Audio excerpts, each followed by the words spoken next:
Hello everyone, this is your educator Monika Yadav and you are watching brilliant biology. आज हमारा fibres का part 2 video है, उसको हम लोग डिस्कस करेंगे, जिसमें हम लोग प्रोसेसिंग ऑफ कॉटन के बारे में बात करेंगे।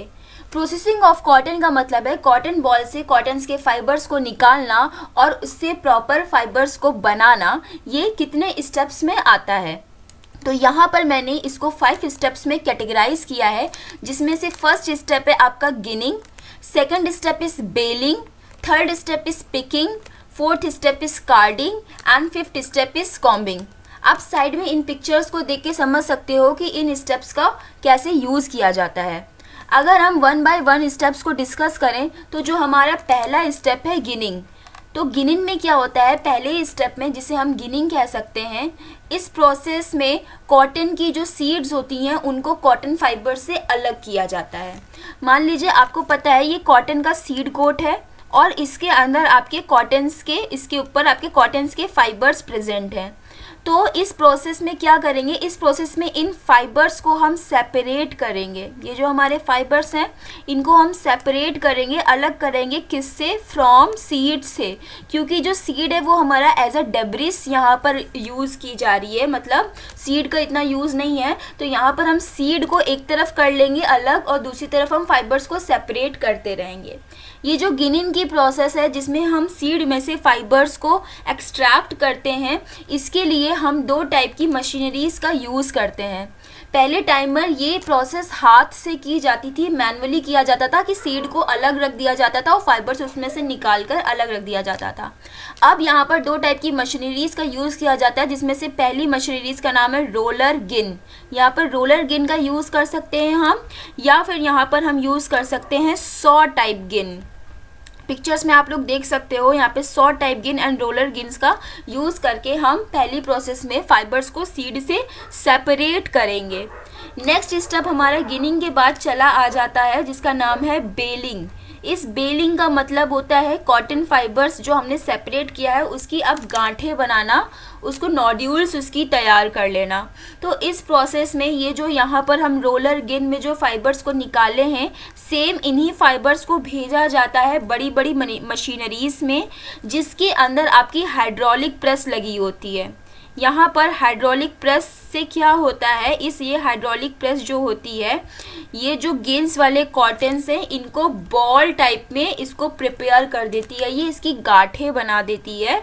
और हर एक बेल्स जो यहाँ पर ये जो कॉटन की जो बॉल बनी है, जो गांठें बनी है, उससे हम अब बेल कहेंगे, इसी वजह से इस प्रोसेस को हम बेलिंग कहते हैं। हर एक बेल का जो साइज़ होता है वो लगभग 226 किलोग्राम का साइज़ होता है। और इसके अंदर ये क्या किया जाता है, इन्हीं बेल्स को या फिर जो गोल गोल गांठें बनी है इनको हम आगे के प्रोसेस के लिए मिल्स में इसको हम ट्रांसफ़र कर देते हैं।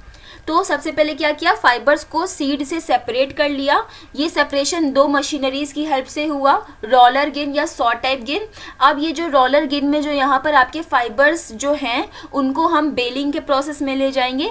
बेलिंग में हाइड्रोलिक प्रेस का यूज़ करके इन कॉटन्स की बॉल की गांठें तैयार कर ली जाएंगी। हर एक गांठ लगभग 226 किलो की होगी और इसको आगे के प्रोसेस के लिए मिल्स में भेज दिया जाएगा। जो थर्ड स्टेप है, थर्ड स्टेप इज पिकिंग, मतलब चुनना। इस पिकिंग में क्या किया जाता है, ये जो मिल्स में आई हैं आपकी बेल्स, इनको स्क्रचर की हेल्प से इसको बीटन किया जाता है। इतना बीट किया जाता है, आपको पता है कि जब कॉटन फाइबर्स, मान लीजिए ये आपके कॉटन फाइबर्स थे, इनको जब आप बहुत ज़्यादा बीट करोगे स्क्रचर की हेल्प से तो ये फ्लफ़ी नेचर की हो जाएंगे, बहुत ही ज़्यादा फूले फूले हो जाएंगे। उसके बाद क्या किया जाता है, इसमें से इस फ्लफ़ी जब ये हो जाएगा तो इसमें से फॉरेन पार्टिकल्स को निकालना बहुत ईजी हो जाएगा। जो कि इसके अंदर दबे हुए फॉरेन मैटर था, ये उसको हम लोग निकाल के सेपरेट कर लेंगे और कॉटन हमें और ही ज़्यादा प्योर मिलेगा। उसके बाद इन फाइबर्स की हम लोग एक शीट तैयार करते हैं, लंबे लंबे फाइबर्स की शीट तैयार करते हैं पिकिंग के अंदर, जिसे हम लैप कहते हैं। ठीक है, तो ये आई होप आपको ये प्रोसेस इतना समझ में आया होगा। नेक्स्ट प्रोसेस में हम लोग क्या करते हैं, नेक्स्ट प्रोसेस में यहीं पर आपको इरेज करके बता दे रही हूँ कि नेक्स्ट प्रोसेस में हम लोग क्या करेंगे। तो जब हमने इसकी शीट तैयार कर ली है, लैप तैयार कर लिया है, लैप तैयार करने के बाद इन फाइबर्स को हम लोग नेक्स्ट स्टेप में भेजते हैं, जिसका नाम है कार्डिंग। तो fourth one step is carding. इस कार्डिंग में क्या किया जाता है, इस कार्डिंग में जब हम लोग ने लैब तैयार की है, शीट तैयार की है, तो इस लैब में छोटे छोटे से आपको लम्ब्स रह जाएंगे। वो लम्ब्स जो कि बीच में नन्ही नन्ही सी गांठें होंगी जो फाइबर्स के स्ट्रक्चर को ख़राब कर रही होंगी, इंडिविजुअल फाइबर सेपरेट नहीं हो पा रहे होंगे। तो यहाँ पर कार्डिंग में हम उन लम्ब्स को सेपरेट करते हैं और इमेच्योर फाइबर्स का रिमूवल करते हैं, इम्प्योरिटीज़ का रिमूवल करते हैं और लास्ट में हमें मैच्योर फाइबर्स ऑब्टेन हो जाते हैं। तो कार्डिंग के स्टेप्स में जस्ट हमने लम्ब्स का रिमूवल किया, बहुत ही ज़्यादा इंडिविजुअल फाइबर्स को अलग किया, ये भी एक मशीन के अंदर हो रहा होता है, और उसके बाद हमें इम्प्योरिटीज़ रिमूव होने के बाद जो फाइबर्स मिलते हैं वो मैच्योर फाइबर्स मिलते हैं। फोर्थ स्टेप के बाद फिफ्थ स्टेप पे आते हैं जिसका नाम है हम कॉम्बिंग।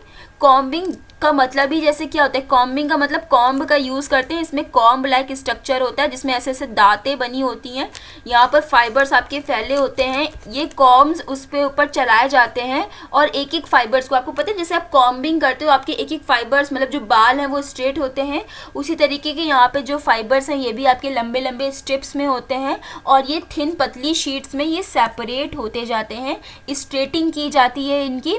इस प्रोसेस को हम कॉम्बिंग कहते हैं। तो इस तरीके से हम कॉटन को सेपरेट करते हैं। उसके बाद नेक्स्ट हम इसे प्रोसेसिंग के लिए भेज सकते हैं, अगर हम इसका वूल बनाना है या कॉटन बॉल छोटी छोटी बनानी है तो ये सारी चीज़ें हम आगे इंडस्ट्रीज़ में इसकी पैकेजिंग मटेरियल में परफॉर्म करते हैं। आई होप ये जो प्रोसेसिंग का वीडियो है आपको समझ में आया होगा। अगर आया है तो वीडियो को लाइक करो, शेयर करो एंड सब्सक्राइब करो। Thank you everyone.